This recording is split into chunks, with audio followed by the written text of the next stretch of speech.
My name is Claire Soria. Before I start, I would like to mention that I received from my son some information that he did on May 3rd, year 2000. This here is through B'nai B'rith in New Jersey. And when I was looking through my papers, I decided that this would be a good way for me to start. What he did, and I'll read it. Unto every person there is a name, Holocaust Memorial Name Reading, Wednesday, May the 3rd, from 10 to 4. And what this is sponsored by B'nai B'rith.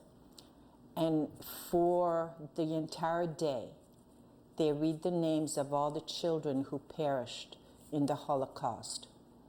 And my son brought his daughter, who is 6 years of age, and the two of them, for approximately 2.5 hours straight, read the names of the children who perished during the Holocaust. So he mailed them to me, and I thought that I would just bring them here as proof of the atrocities that happened to children during the time that I was a child myself. So therefore, I consider myself one of the lucky ones because I'm here to talk about it. These children, and they number 1 million, never did survive. The list I have here is approximately 2,000. And now I will speak about myself.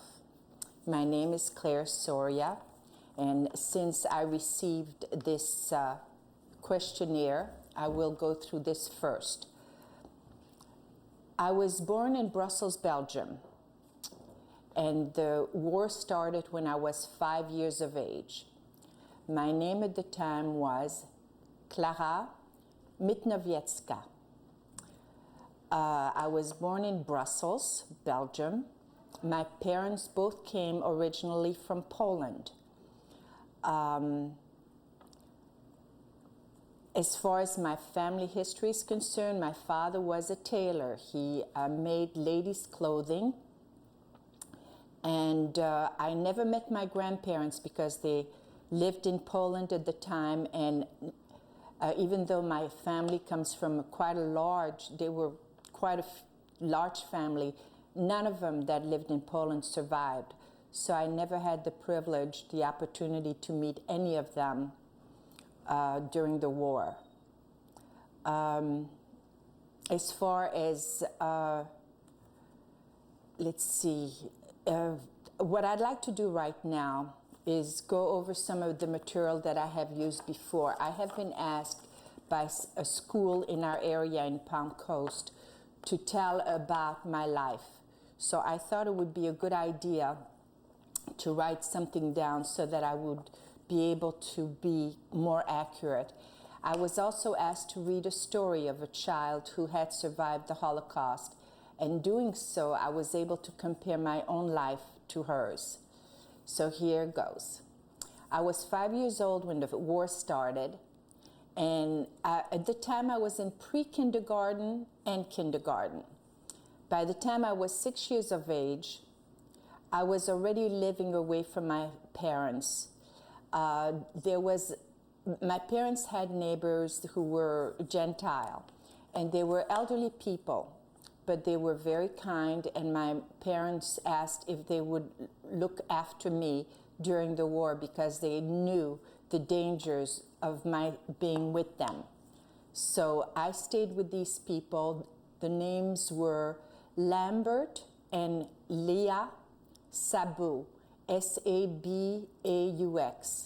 And I owe my life to them because if it was not for their care, I would not be here today. Now, as the war began, as I said before, I was in kindergarten, but by the time I was in first grade, I was apparent that as a Jew, I was not entitled to go to school. So at first, these wonderful people decided to ask the teachers of the school to come and tutor. But after a while, in fear of their life, they decided that they would have to stop. So for the duration of the war, I had absolutely no education, which is approximately 4 years from the time that I would have been in first grade. They did try to enroll me in a different school under an assumed name. During the war, I used the name of Yvette Collin, which we thought was very French. So during the entire war, that was my name. And when we went, we spoke to the principal of the school, and the principal right away said, we would love to have Yvette as a student, but let me warn you, if by chance this child is Jewish, the Germans will come and check out her papers and take her away. So the people I live with said, absolutely not. She's not Jewish. She is my granddaughter, and we would love to have her enroll. But by the following day, in fear of my life, they took me out of the school, and I never returned.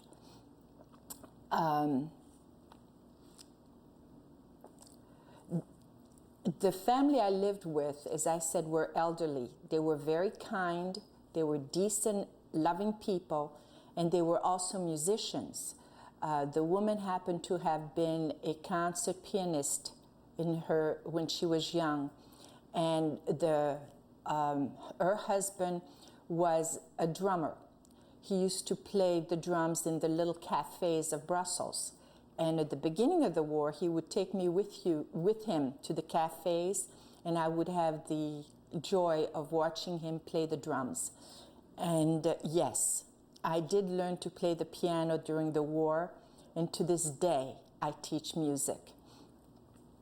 The people I lived with were like grandparents to me. They were wonderful. I never heard one mean word as far as being Jewish from them.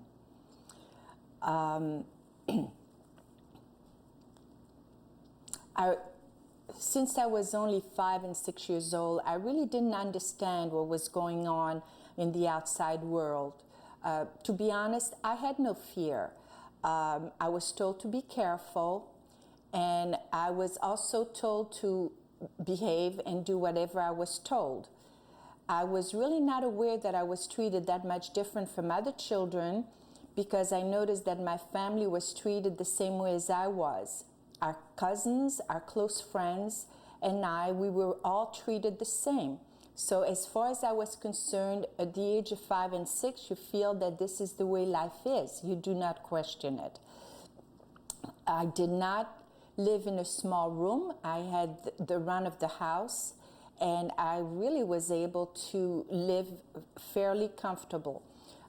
These people were not very wealthy. The man in the morning would go to the big buildings, and he would start their furnaces.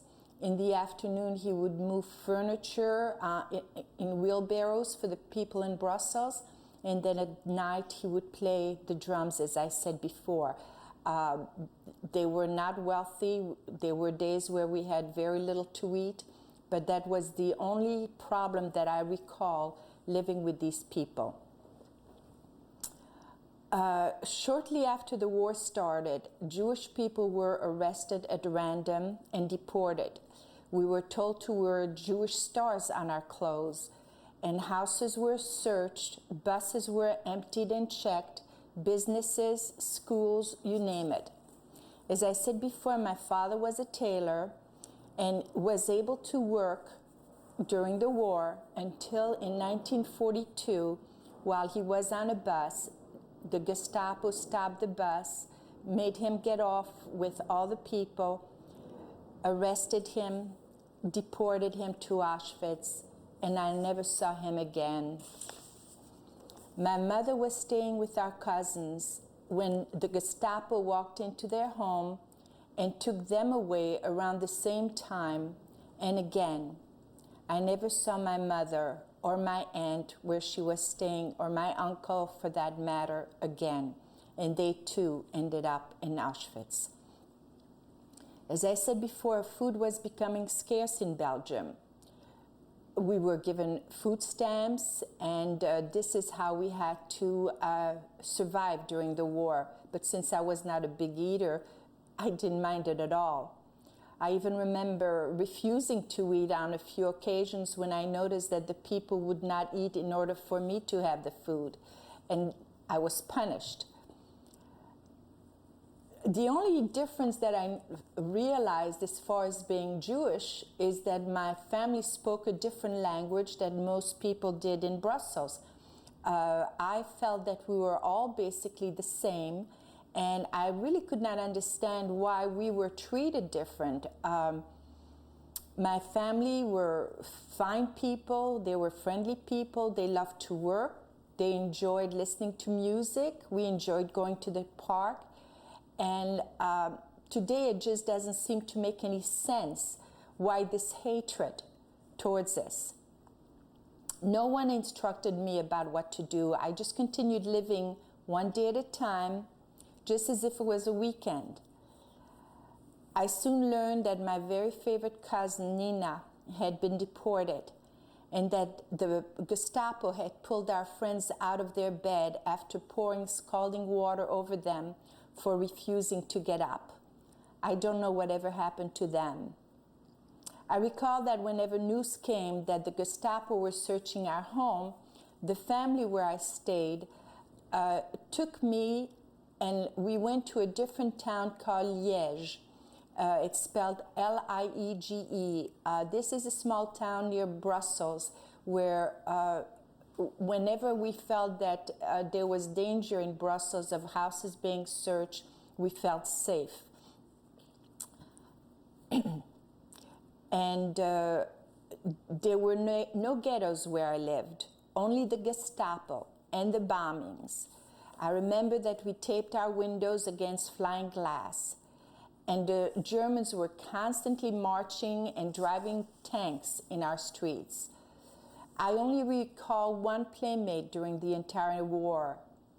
I never seemed to care much about the fact that I was not given any other choice. I accepted my life without question. The family I stayed with had been neighbor of ours and had watched me on occasion when my mother went out. They were pleased to have me stay with them, and they were not concerned over the danger. From what I understand, the husband also was in the underground and was pretty aware of what was going on during the entire war. And I think that that's one of the reasons we were able to leave Brussels when the Gestapo did come from door to door. My favorite cousin who was taken to Auschwitz did survive the horrors, but she refuses to talk about it, and she still lives in Belgium to this day.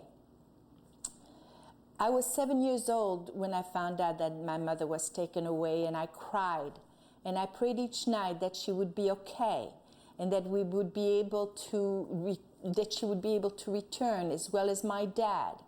But as I said before, they did not survive. At first, when I was staying with this family, my parents would visit me, or I would visit them when it was safe. But I felt safe with this family, as were many other children who were saved during the war. After the war, many families found it difficult to return the children who they care for and risk their life to protect during the entire duration of the war. They were taken to court, and the children had no choice but to go where they were told. And that was the case with me as well. After the war, the family I lived with wanted me to stay with them. But the people, I did have my cousin who came back from Auschwitz and her mother who decided that I would be better off moving with them.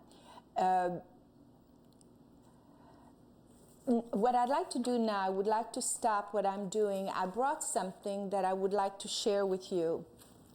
What I have here is a sewing basket that my dad had given me when I was 5 years old. And inside of the sewing basket, it says, "To my daughter Claire, on her 5th birthday," actually it's Clara, "on her 5th birthday, your dad, Nathan. And what my mother used to do when I was a little girl, she would put pictures of her family in Poland. She would put pictures of us. And here inside it does say, to Clara on her 5th anniversary from your father, Nathan. Now, as I said, my mother used to put pictures in this basket. So wherever I went from there on, this basket with the picture stayed with me. That was truly the only thing that I had that survived with me during the war. And I have here some pictures that I would like to show you. Some of them may not mean much because I don't know everyone in the pictures. But here you have a picture of my mother and father in Poland with her family. This picture was taken around 1931, 1932. I was born in 35. I believe they must have moved to Brussels around 1933, 1934. I am not sure. Here also is a picture of my mother. And here you have pictures, and underneath you can even see Yiddish written, and even on the back of the picture you can see the Yiddish written. So these were probably done around, it says 1931 as a matter of fact. And I think the name of the town, it's written Dubžin.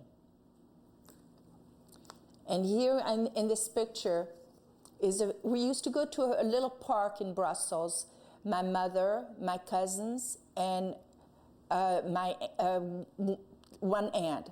Now my mother and that aunt, her name was Dora, they were the ones that were playing cards when the Gestapo came in and took them away. And both of them perished in Auschwitz.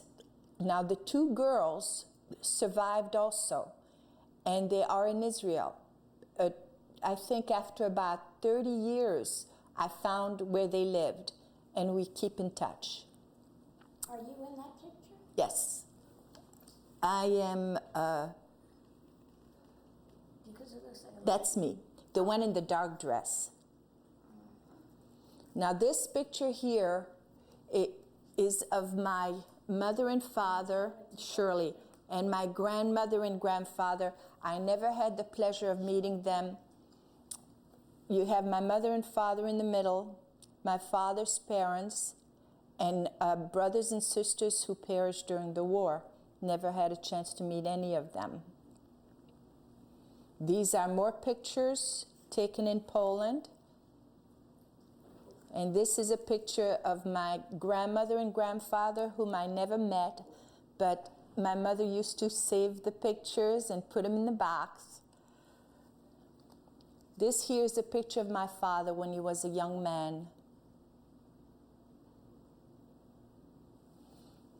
And this again is a picture of my father when he was a young man with his sister who survived the war, and I moved in with her after the war for a short time. This is when I was 5 years old, just before the war started. We used to go to a beach in Belgium by the name of Blankenberg.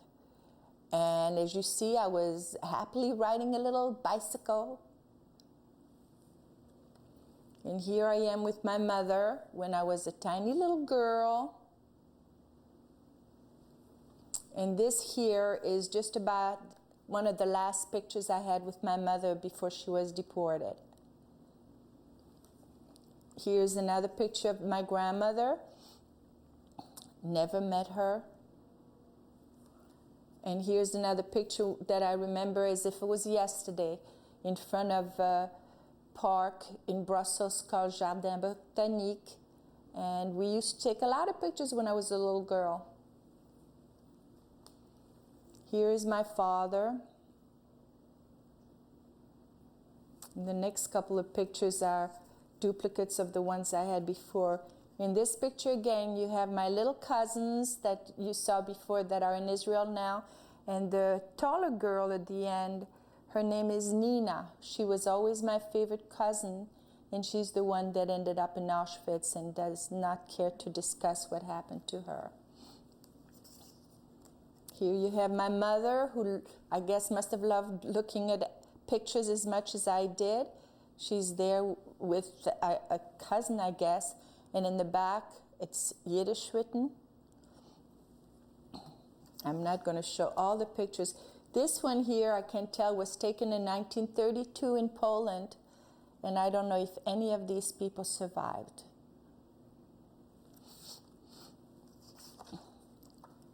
This was one of the last pictures taken of those cousins. The woman in that picture is the one that was deported with my mother. Her name was Dora. Her 2 daughters are now in Israel. And her husband in the picture was also deported, but he survived the Holocaust, and he took the 2 girls to Israel.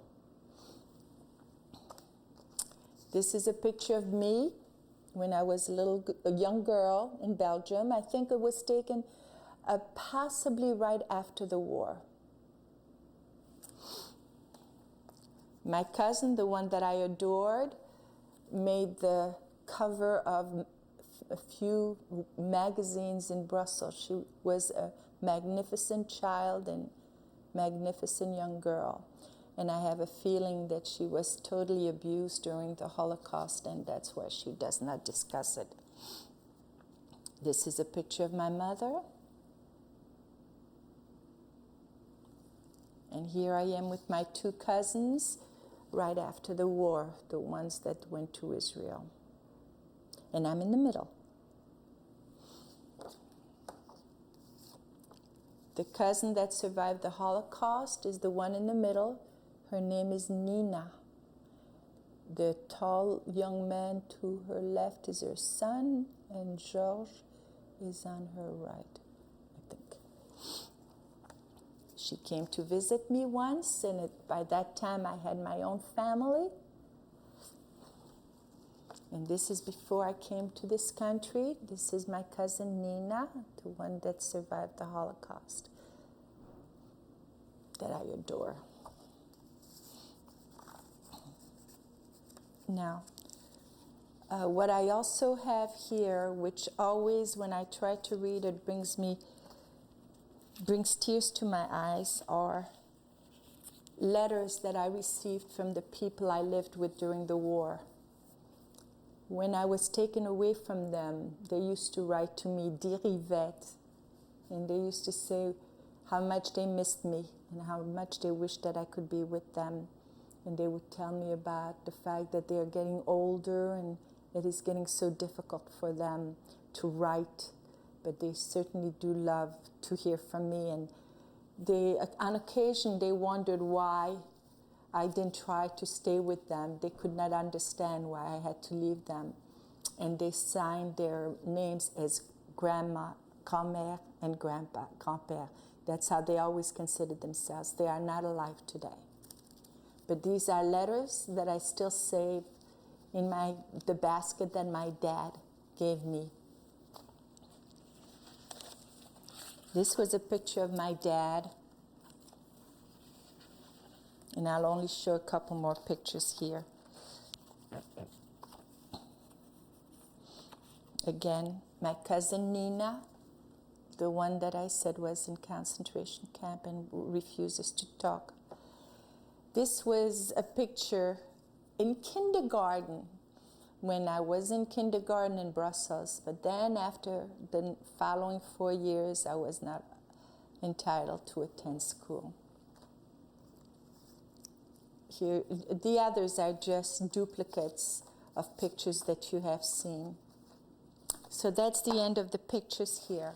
Now I can continue with my story. As I said before, excuse me, let me just put this down.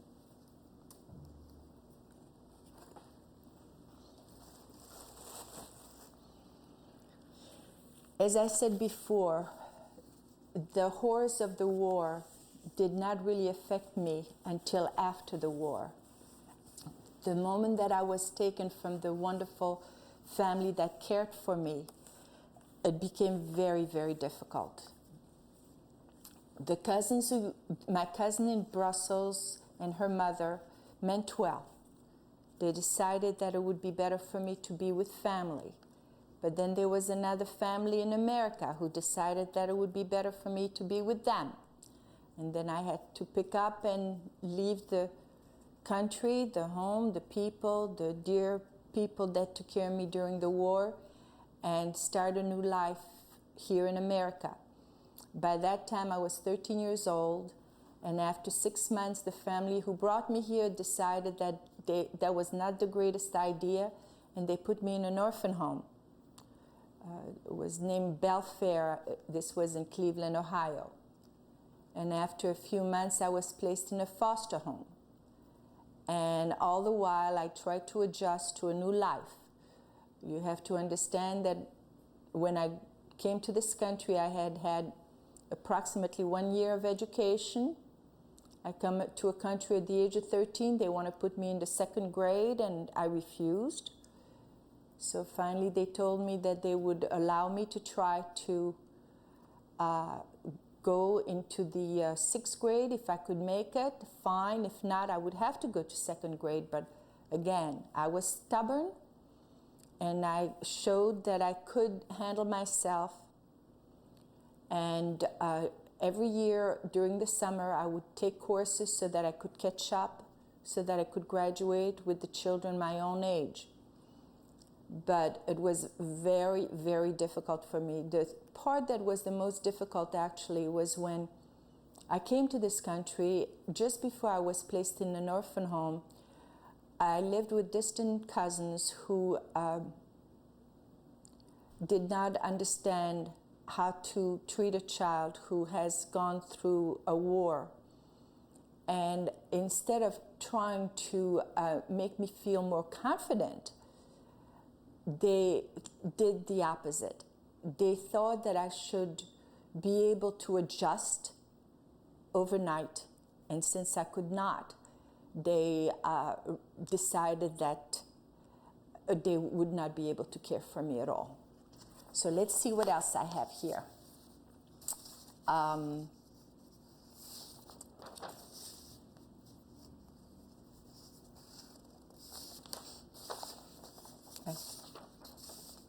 I don't think I have.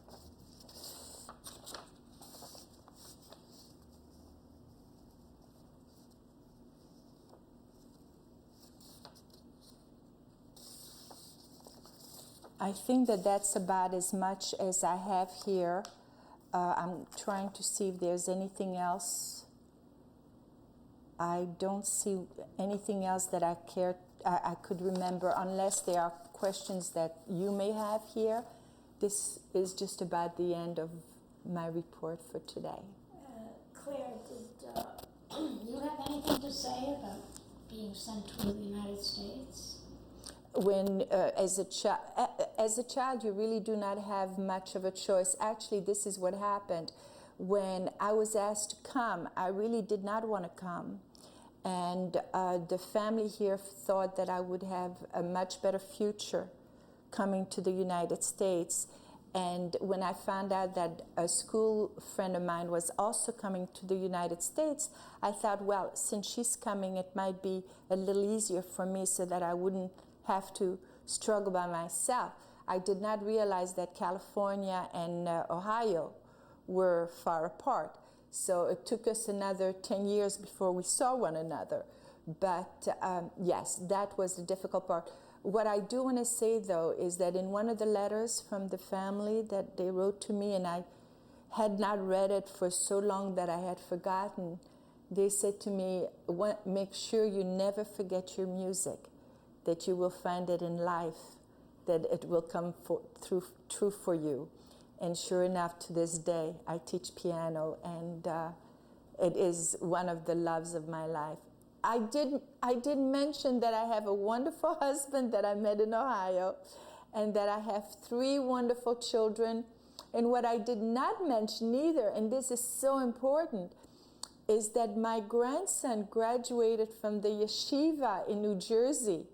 And to be at his graduation and to see all these beautiful Jewish faces and to see the boys wearing yarmulke and the pride in these young people was just unbelievable. So that realizing that there is hope for the future in our children and our grandchildren is just the best thing that could happen.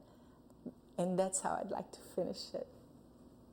Well, thank you very much. So you learned something about me.